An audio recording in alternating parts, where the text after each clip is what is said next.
Welcome back to the Neighborhood Boys and Girls. Our first guest tonight is Nick Whitelock. Nick, you are entrepreneur, real estate investor. Yes, sir. Serial LLC opener. Yeah. I should probably stop doing that, but yeah. So we do things a little bit differently here. Before we get into the present, we like to talk about the journey, the road to get here. Nice. Because most people that are in this industry didn't share in second grade. When I grow up, I want to be a real estate investor. It's normally, I'm here, I'm there, I'm here, I'm there. Probably you either worked in a restaurant or sold Cutco knives at one point in time. That's what most people share as their history. Wrong. I'm not a schmuck. No offense to anyone who did that. Waitress, great job. But if you sold Cutco, you suck. We all had that friend in high school. That or you guys are a little older, but Verve. Remember Verve? It was around for a while. No. That was a energy drink pyramid scheme that was kind of similar to Cutco. Yeah. Okay. That was popular when I was in high school. Okay. So yeah, I love that. Big fan talking about the past. You are correct. I never even thought about real estate until I was probably like 26. I'm 29 right now. I started out young. I always knew I was an entrepreneur. But I did the typical societal route. Went to high school, obviously Paul VI, shout out, great high school. Then I went to Kutztown, got a marketing degree. Okay. And the goal was to go out into corporate America, you know what I mean? I kind of knew in college that I wasn't for me, but I really wanted to not assume. And I'm like, all right, I'll give it a try. Maybe I'm wrong about it. You know, my parents wanted that for me. You know, society definitely puts the pressure on. You know, I think it's a little different now, but 10 years ago it was go get the degree, go get a 9 to 5, make your 45K starting salary, work your way up, whatever. That's a fine living. I won't shit on people. It just wasn't for me. Anyway, went out into the world. Didn't do a lick of marketing jobs, did all outside sales. Not one marketing job. I did outside sales, and I got in with some good companies, man. I got in with W. Mason. I worked for ADP, which is all, you know, pretty much all payroll for America. I worked for a trucking company as a broker. So I did all these sales jobs, and I liked them, but I didn't love them. And at a certain point, I just became fucking miserable. I just knew this wasn't for me, even though I knew before. Like I said, I wanted to give it a real try just to make sure, and turns out I was pretty right about myself. So I don't have regrets in life, but I do wish I kind of maybe backed out of that road a little bit quicker. So from about 22 to 26, I bounced around different jobs, thinking that maybe the culture wasn't right there. Let me try it over here. But the truth was, I just was fucking depressed, dude. I was like, I'm way too young to be depressed. You know, and I was making pretty decent money. It wasn't like I was doing awful either, but like just the corporate structure, the 9 to 5, you're just a number. We can replace you anytime. It just wasn't for me. You know what I mean? I have similar backgrounds in a lot of different things. I've been in a couple different corporate jobs, but I knew I just never really was that dude. You know what I mean? Like, not like I don't take orders well or anything like that, but shortly after the start, I realized that I don't like having a boss. And there have been times where I've sat at a cubicle for 5, 6, 7, 8 hours and grinded the phones or whatever, but I wasn't ever going to fit in this little box and meet the description that we give for you. If I couldn't just like do my own thing and have no ceiling and crush, I wasn't ever going to last. I agree. I'm the same way. I'm an Aquarius, man. We're like these big outside the box thinkers. We don't really do well with constraints.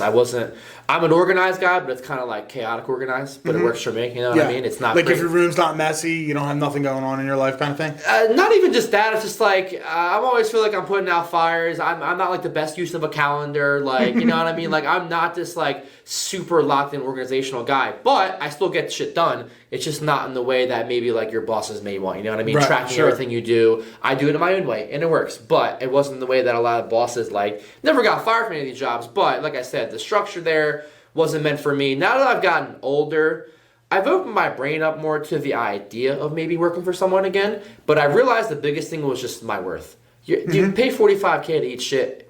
That's not... Never. Especially in today's America, you can barely afford to pay for rent nowadays. You know what I mean? Like, when you can make 80 grand working for Grubhub and Uber, you can't do. You can go on OnlyFans and make a couple $100K a year, as we know. Nice plug-in.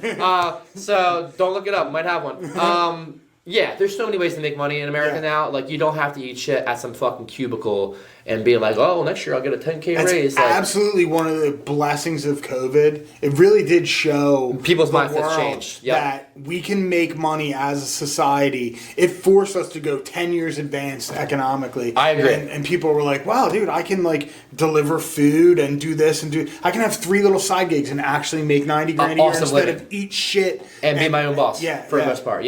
I'm with you. Awesome. The only problem is on the opposite end, a lot of people got lazy as fuck from that. Sure. And they got the free money. And it's crazy how so many people they need so much help. The little restaurants, the bars. Drager probably knows that as well too. But like, there's so many people that are struggling to hire because of those other things. So it has a weird give and take. You know what I mean? I'm happy there's more entrepreneurs, but at the same time, if there's 100 entrepreneurs in a room, probably only 10 or 15 are going to be great, and the other 85 are going to be these failing businesses. Now, you should always try. You never know until you try, right? But it does suck because you're going to have a lot of people out there that are just like have the mindset you just said, but it's more just like, I had to eat shit for a little bit. Now people are coming out of college and being like, I'm just going to go after it. And it's like, okay, it's not a bad idea, but like, you have to eat shit a little bit. You should go get a job. You should learn how companies work. You should learn structure, hierarchy, culture. Like, I'm glad I went through those 4 years of bullshit because it did teach me about life. You know what I mean? For sure. So people have to realize that more, that like, yeah, being an entrepreneur is great, but like, today I was on putting out fire control all fucking day. Just nonstop, picking up the phone, putting out fires, if things are rising. Like, you got to be able to, you know, be calm under pressure, as they say. For sure. For sure. I know that I've talked about it a couple different times. I've had the luxury of being around really successful people over the past couple years. Like, same. Big dick swingers, guys that make $100 million, $200 million a year, and names that people would recognize if I was a name dropper. But the thing that I recognized about them very quickly was that they were all action people. Like, I would sit there and talk to them for half an hour, and I would think to myself, they're not smarter than me. No. They're not more gifted than me. They don't have anything that I don't have. All that they've really ever done was action. Right. They don't giving just a shit. Talk. They're not going to be paralyzed by analysis. They're not going over 67 spreadsheets of ROI. They're not going into. They're getting an idea and they're working on it, and they know in their head that they're good enough to adjust on the fly and move and act, and they'll fall into success more times than they'll fail. Sometimes and if less they fail, is they'll more, learn. dude. Yeah. Sometimes less. I mean, Bezos talks about it, and hey, none of us can defeat how fucking awesome that guy is, right? Sure. He doesn't do any meetings until 10 o'clock. He believes people getting good sleep. He believes in like getting your kids off to, you know, having a good morning to kind of set your mind right, you know, have breakfast with your kids, whatever. And he believes the brain doesn't wake up till around 9:30. So he sets all his high IQ meetings from like 10 to 12, right? And then he did this thing called the pizza box method, where if there is one pizza box in the room, he doesn't want any more people in there that can't be fed. So if it's one box, he's like 4 people max. Doesn't believe in these big meetings, doesn't do these big Zoom calls with 100 people on it. That's why he has the vision. So he has the big division up top. If they have 2 pizza boxes, they'll have 6 people in there max. So they get stuff done. There's no bullshitting. There's no watching a PowerPoint for 20 minutes. They get done. They figure it out, and then you pass it down the line, and then they have their small meeting, and it gets down to whoever needs to be heard in the end. You know what I mean? And I think that's a smart way to go about it because, yeah, I'm with you. People I've met that are doing crazy good, some of them I think I'm smarter than, to be honest with you. For sure. Right. But what do they do well? They utilize their resources. They analyze when need be. And I think your biggest thing I said, they take risk, they're not afraid, and they talk the talk. I'm sorry, they walk the walk. They don't just talk the talk. They don't just say it out loud, they perform. It's that simple sometimes. And most of them are not afraid to fail. Yep. And they realize early on when they are failing what to learn from it, what they need to do to get to that next level. Right. Yeah. And I think a big thing when you start getting real successful, and I think it's a hard thing, it's a big pride ego thing, is being able to identify when you got to pull the plug. Sometimes you're going to take an L. And a lot of people will try to put more money into that L to try and make it a W, when the real W is to just cut the L off. Just, it happened, you lost money, it didn't work out. So relationships too, man. Some people just aren't meant to be in your life anymore. And you're like, dude, we can hang out maybe, you know, at the bar on Friday, but like business-wise, we're not on the same level anymore, and I'm sorry for that. I think one of the toughest things for me that I found, so I want to get your opinion on it, is how to understand that I can't replicate myself. I have to rely on other people, and they're never going to do it as good as me. Right. But I have to at least get people that align with my internal vision so that I know that their best is going to be good enough for the people that I work with. Right. You know? Yeah. Because I spent a lot of time in my life doing everything because I just said I'll never train anyone that's as good as me, but I can never expand. I can never duplicate. Are you a control freak in that regard? Sure. Yeah. 100%. I think almost every successful person has some degree of control freak, or else they wouldn't be When successful. do you feel like you finally let off the gas and started to delegate more, or are you still not really doing that? I delegate in certain areas, and I don't delegate in other areas. Gotcha. You know? So you just found what was probably more important to you, and knowing that you get it done right, and then kind of got rid of some of the tasks that were like, all right, this isn't something that I should be working on as a individual customer contact. I try not to delegate. Okay. I want to be the one that talks to the people, right, whether it's good news or bad news. To go through. I don't want to ever have someone feel like they're being pushed off on somebody. Right. You know. So I'll have somebody do the bullshit minutia work and chasing down paperwork and blah blah blah blah. But calling somebody with good news or calling somebody with bad news, I want to be that. Gotcha. You know what I mean? How do you replicate, or how have you found ways to replicate your efforts so that you don't have to feel like you're doing everything on your own, or are you not there yet? No, I am there. My strongest talent has always been networking, connecting people, and I also am very self-aware of me. I know my strengths and I know my weaknesses. So I'm very good at plugging people into the right spot where I need them. So I'm all about delegation. I think their best leaders need to be good at delegation. It's probably the number one most important thing, to be completely honest. I just trust people. You know what I mean? I know that if I can give them the direction they need and just say, hey, I need this, that, and this, and it's pretty dry and clear in front of them, and they can get it done. And if they can't get it done, then you lose, my trust, and that sucks. But I have so much good things going on that, like, it's in your best interest to want to get that done, be communicative, get back to me, so we can keep this going. Because, like, we're growing exponentially. Because, like I said, I focus on what I'm good at, and that's networking. For my, position, that's getting acquisitions, finding houses, raising money, talking to the big wigs, just figuring out, what's going on in the market. And I'm very lucky that people will send me deals left and right because they trust me. They know that I'm out there. I put myself on social media, whatever. But what I don't do is lift the fucking hammer. I'm not even very handy. Sometimes I walk into a house and I'm like, I have no idea how to fucking fix that. Yeah. I almost sound fraudulent, but you know what? I admit it out loud. I admit it off the fucking rip. When I partner with people, I go, hey, I've got great subs, I got great contractors, but I cannot walk into a house. And don't ask me questions about. I really don't. No. Obviously, I'm getting better now because I'm gonna flip around 20 houses here. So yeah, I'm learning. I don't go out of my way to not learn things, but I also stay in my lane. Mm-hmm. It's such an important thing to just stay in your fucking lane. What are you good at? Acknowledge that. Don't be afraid to learn new skills. But once I started narrowing down what I'm good at, my business got so much better, and I let the other people around me who are good at those things worry about that, and it's a great harmony. That's really some of the best pieces of advice I've been given and that I can give. That delegate, man. Don't be afraid to delegate. Like, if you hired that person, you probably already have a good amount of trust in them, right? Give them some more work. Let them see what they're made of. And if it becomes too much, then scale it back a little bit, sure. But make sure they're always being communicated with you, because don't ever say you can, what do they say, over-deliver, underperform? Yeah. Don't do that, you know what I mean? Or the opposite, don't under-deliver and overperform, or whatever the fucking, I don't know, I'm dyslexic, but you get the point. So I just say, delegate your ass off, man. Nice. It's so important, yeah. All right, we talked about the past. Now we're going to talk about the future. Okay. We're going to June, July of 2025. Where's Nick Whitelock? What are some of the things that you've checked off your vision board and some of the things you've accomplished over the next 2 years? Okay. So I have a kind of a crazy answer, to be honest with you. So I have been in real estate for 2 years now. I started with Santini Lancioni, shout out him, it's my brother. He got me into the wholesale division, so I learned all about wholesaling. Mm-hmm. But on top of that, I learned how to be an investor, how to raise capital, how to get private capital, how to flip a house, you name it. Left him last August. Time just came, kind of outgrew each other in a good way, which I'm glad it happened, because we're even closer now that we're working with each other instead of for each other. And last year I flipped one house, technically. I finished up one, and we had a rental that I sold. Wouldn't even count that. This year I'm on pace to flip 22.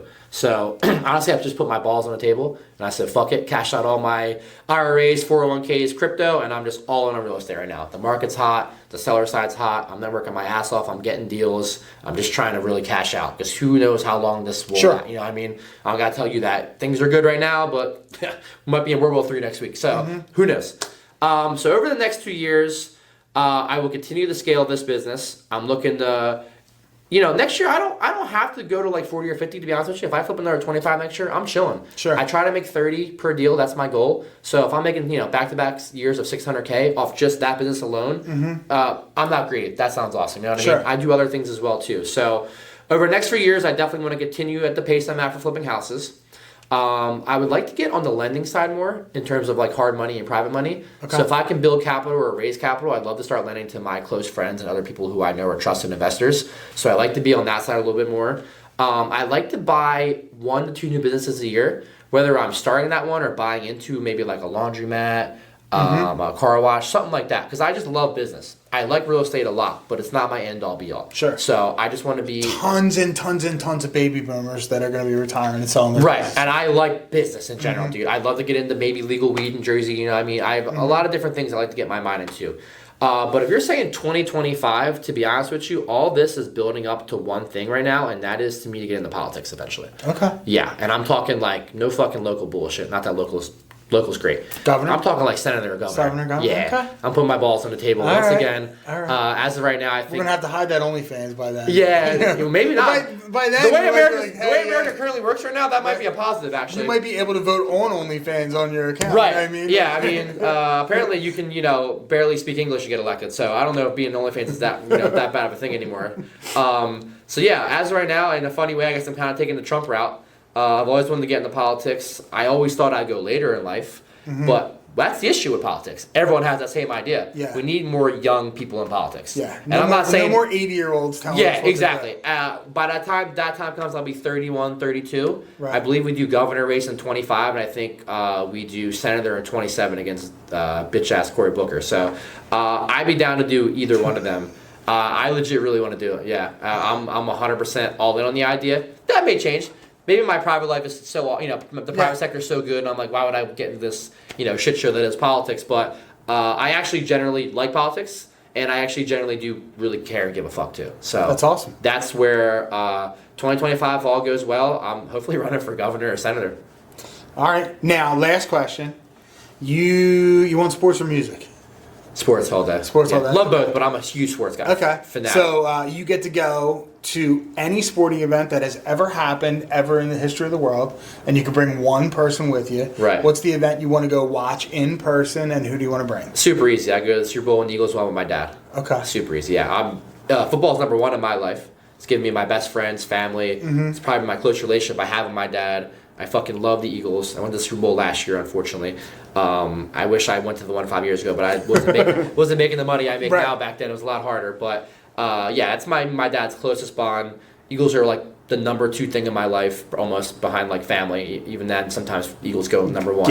Yeah. So 1A and 1B. Pretty much. I fucking love football and I love the Eagles. So yeah, that'd be an easy one for me. I'm going to Super Bowl and I'll watch it with my dad, and we can cry in each other's arms. It would be fucking awesome. That'd be awesome. And hopefully we get to do another one. So Yeah. I feel really good about us going back, and I'm doing very well now. So if they went back this year, I'd probably go again. Plus it's in Vegas too, so that's Can't a be no-brainer. bad. Yeah, so I'd totally bring my dad if I could. Only problem is if I go to back-to-back Super Bowls and they lose both, I will maybe kill myself. So yeah, might be over. Okay. Yeah. If I went this year and they lost, so it's like if I see another loss, You're the Maloik then you can't ever go to. Part of me is like, if they go back, I think I can't go. Right. I can't because I look at if I go back to back, then I expect. I think everyone you got to go because you got to prove to yourself that it wasn't you. Yeah, but if we lose back to back, then everyone's gonna be like, never like when we hate you. I'm like, I hate myself. Don't ever. Plus, I went to a Phillies World Series game. That was the one they lost, Game 5. Okay, stay home. I have 6 season tickets. So yeah, I'm just in a shit spot right now. Wow, man, you're Maloik. I don't know. I might be what they call it, a mush. So Gonna we'll hang see. out with Andy Tom because he's the other jank that we work with. He's bad luck, too. Every game he goes to, They fucking the Philly lose? team. Yeah, Let me horrible. know so I can start betting the opposite side of that. Please. Yeah, for sure. All you gotta do is follow him on Facebook. When he checks in at the game, bet against you. I think I know who he is. I think we're friends on Facebook. Yeah. Well, I gotta know yours then. What's yours? You're older, so. What would I go and say? Yeah. I'm a Flyers fan more than anything. Okay. I was at way before probably you were even born when the Flyers lost to Edmonton in '87. I was born in '94. Yeah. Yeah, I was there for that game, but I would love Didn't to they go get see. smoked that series or no? It was No, close, they, right? They won in Philly Game 6. They won, Oh, they lost and in then 7, they that's lost right. in 7 in Edmonton. But I would want to see the original Flyers, the Broad Street Bullies in '77. I Right. was 5. I Obviously, barely remember that. Probably barely right? remembered. I remember the names of the people that played, but I don't remember any games. What's the best game you ever been to? Any sport doesn't have to be Flyers, but like That doesn't have to be just like your most memorable. Like that game was nuts. Like what the fuck? Probably the Eagles Falcons when the Eagles won the NFC Championship game at the link to go to the Super Bowl. Yeah, They the one played where the Vic got Patriots. smoked by Hollis Thomas. Yeah. Yeah. Yeah, That my was dad says that was one of the craziest games I've ever been to. Yeah. that was Dawkins crushed Crumpler. Crumpler, yep. Yeah, that was an awesome. He said and that it was day his beer was freezing almost if he didn't drink quick enough. Yeah. negative 14 degrees. Yep. It was cold, but Yeah, that mine was would be awesome. the Vikings Eagles 5 years ago. Yeah. That was the best game I've ever been to in my life. Sweet. Yeah. Nick, thank you so much Appreciate for coming you, bro. by. Thanks a lot. Awesome. We'll be right back with the next guest on Mr. Mortgage's Neighborhood.